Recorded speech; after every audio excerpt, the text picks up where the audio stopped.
Yes, good morning children. And last class in the PPT, I have started the introduction to national income accounting. Hope you remember and have gone through with the notes and the PPT video. I'll recollect again. National income accounting. In this chapter, we have discussed about the meaning of national income first. Obviously, it's a GDP, isn't it? National income is a total value of all final goods and services produced by the country in a year. Which are the three sectors also we have discussed, which are primary sector, secondary sector and tertiary sector. Okay, three sectors was there, and we discussed about the final goods also. Final goods, you know that those goods which do not go for any transformation or production process, which is directly purchased or which is sold in the market by the producer to the consumers. Okay, and it should be the economic goods. The nature of final goods should be the economic goods. It should not it should not be any nature of goods which is used or owned by the consumers themselves. Okay. Then that and all we have discussed the meaning of capital goods, which is producer good. The goods which are those goods which are used for the production process is considered as capital goods. Okay, that also we have discussed. Now I am going to recollect the stock and flow again, stocks and flow. The PPT already I have explained. Here still I will explain again. Stock and flow. Stock is an economic variable which measure the economic variable. Stock is a concept or which measure economic variable, which measure an economic variable at a particular point of time. Okay. Flow. Flow is an economic variable measured over a period of time. We have discussed the example when the tap is when the water is flowing from the tap to tank or bucket, the stored water in a bucket is considered as stock. Okay, it's a static concept, isn't it? But flow which means over a period of time, per minute how much of drop of water flowing from tap to bucket. That if we measure, no, that is flow. Okay, so there is a difference between stock and flow. Flow is a dynamic concept and stock is a static concept. That and all we have discussed. And examples of stocks are bank deposits, okay, and the registers which is saved in the thing, and this and all stocks. Flow is example of flow is consumption, investment, etc. Okay, consumption, investment, yes, consumption what I had morning, what I will have afternoon, it is flow continuously. We will compare with the last. I gave you example in last class. The temperature or BP, sugar, when the patient is admitted in a hospital, the doctor will keep coming and checking and comparing with the last time before surgery or after surgery or the previous day to next day. So that is the flow concept, isn't it? Stock concept example also we have discussed. Census, population. Maybe to 2011 we have done the census in India. Census over. Next census will be at 2021. This is stock concept. Already in 2011, which is 2011, how much population in our country, male ratio, female ratio, literacy ratio. Over, this is stock. Stock is an economic variable which measure the any variable at a particular point of time. Okay. Flow is an economic variable which measure over a period of time continuously. Maybe an hour, maybe an hour, week or day, etc. Okay. So these two concepts already we have discussed. Now I am going to explain the circular flow of income for this chapter. As I said in the introduction for this chapter, circular flow of income. Circular flow of income. See here in this concept, this is very important 4-marker question, and stock and flow is 2-marker. See, circular flow of income. This word itself having a self-explanatory, which means how the income and expenditure of an economy, in a simple economy, moving or circulating, rotating from one sector to another sector. Okay, in this concept explaining how the income and expenditure is rotating or moving from one sector to another sector. Okay, this concept is based on certain assumptions, which mean conditions. You know that maximum economic concepts are based on certain assumptions. Okay, if that assumption satisfied, only that concept can be satisfied, filled. Okay, now first assumption is only 2 sectors in the economy. You know that in first chapter I have told you there are 4 sectors in an economy.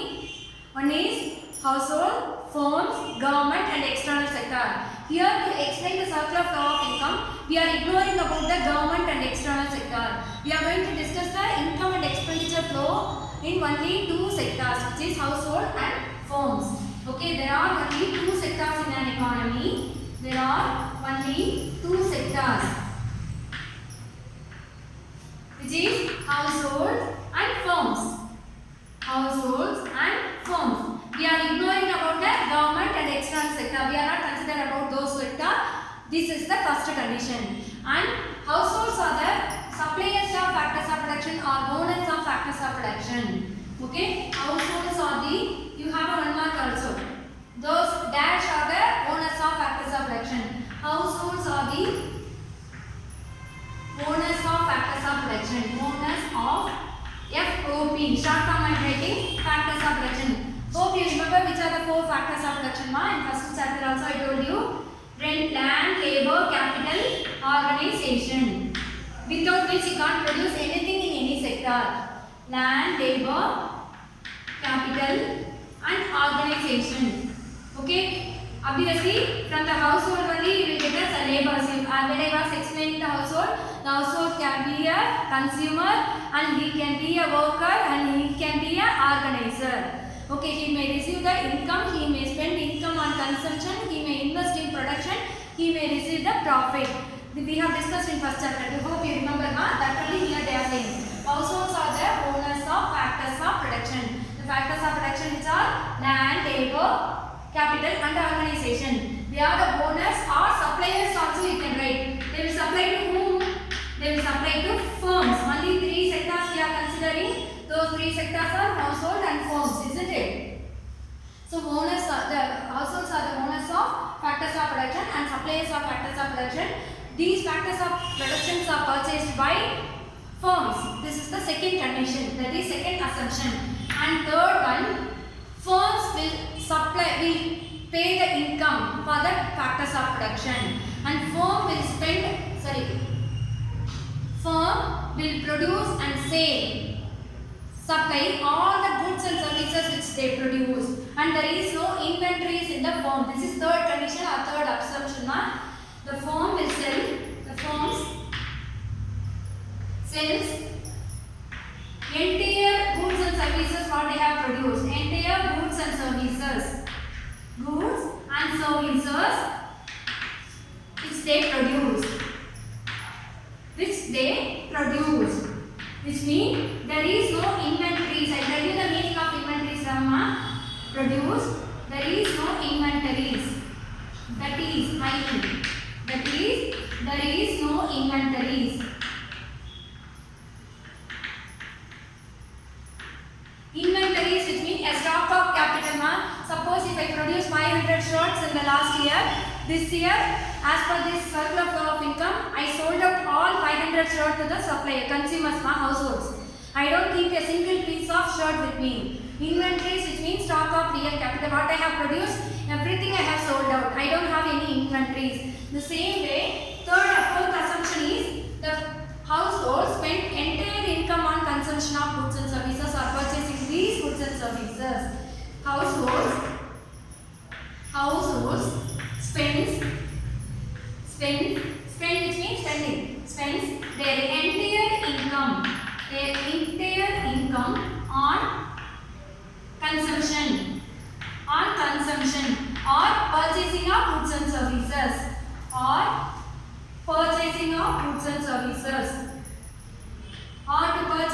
to purchase goods and services. There is no savings here, ma. There is no savings for households. There is no saving. This is also assumption which means conditions or guessing. As per this condition only this theory can be explained. Okay, there is no savings. The people household here what I said, the entire goods what they produce in firms they will sell to the consumer. There is no inventories in the firm side. In a household side they spend entire income to the firms, which means what they are purchasing they have to spend the money to buy the goods and services. They spend entire income on consumption. There is no savings in the household sector. Okay, ma. At last, fifth condition or fifth assumption is it is a closed economy concept.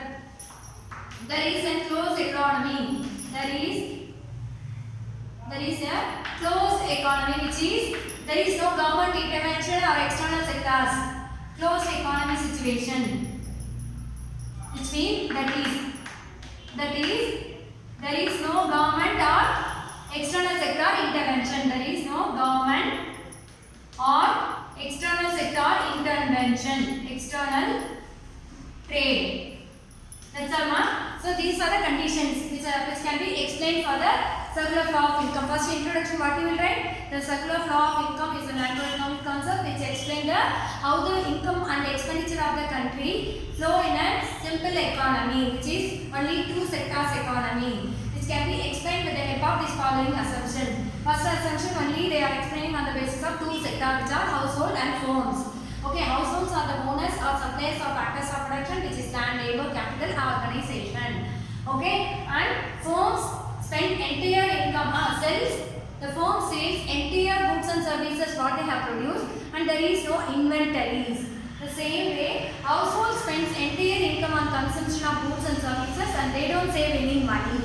And last condition is, it is a closed economic concept. Okay, I am going to draw the circular flow of income chart and I will explain the concept. Okay, ma. Now firms and households. Firms in the left hand side. Only two sector model we are explaining, no? So firms and households. See here, households. Firms and households. Okay. Now the firms, the household will supply the factor services and factor payment. From firms, arrow mark see here, and from household, factor services. So this is factor payments, factor services, Here I can give the name of this line C. Next, spending from household to firm and goods and services from firms to household. Goods and services.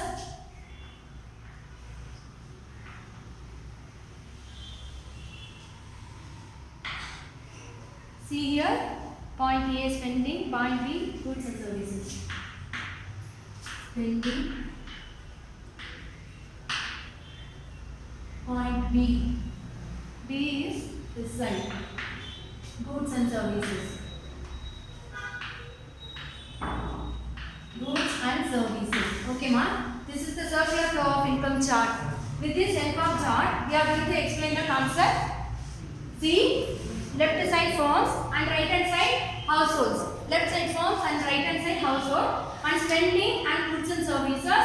Factor payment, factor services I have mentioned, isn't it? So now what I am going to say, what I said, as per the assumption only two sectors in the economy, which is firms and household, and the households are the owners of factors of production, which is factor services. What are the factor services?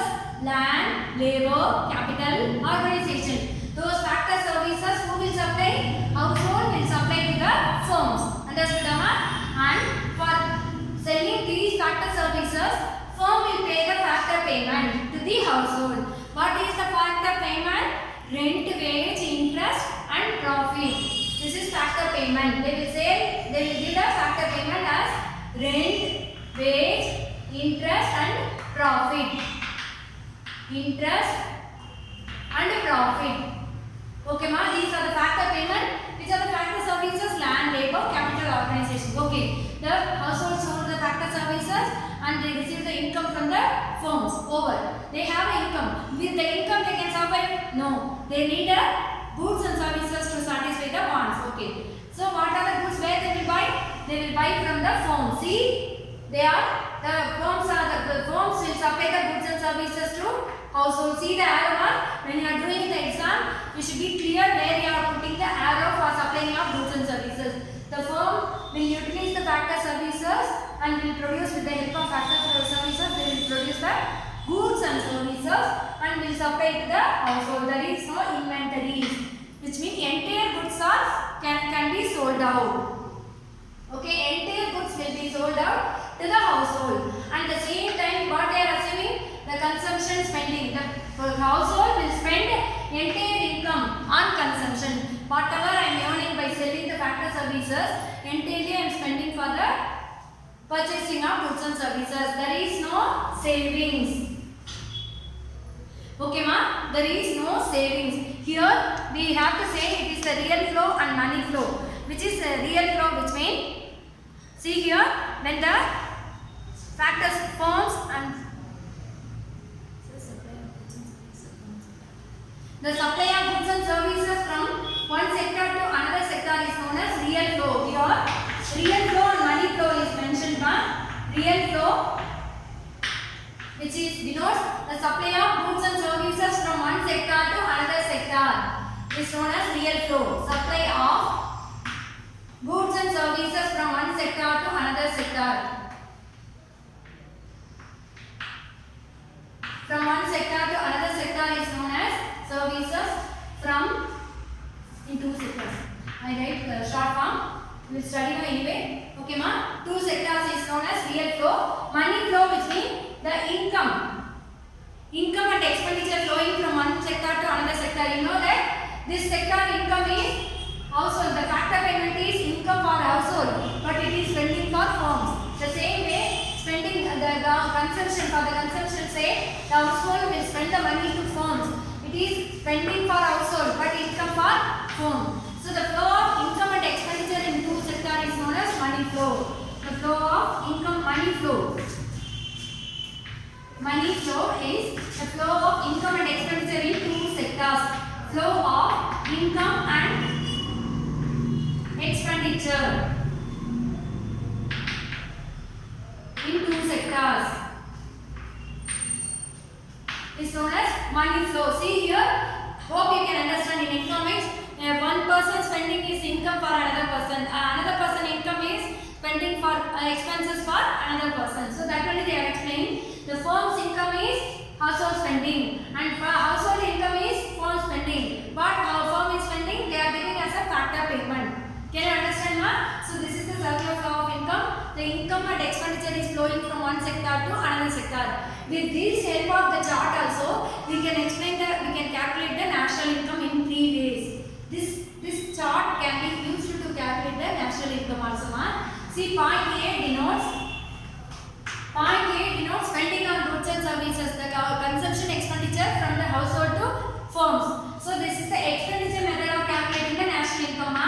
Expenditure method of calculating national income. Point A. Next point B denote goods and services, product method of calculating the national income, or output method. We used to say that product method or output method ma. Product method or output method. Output method of calculating national income. At last I have mentioned the point C here. The point C denotes factor payments, which is rent, interest, profit, isn't it?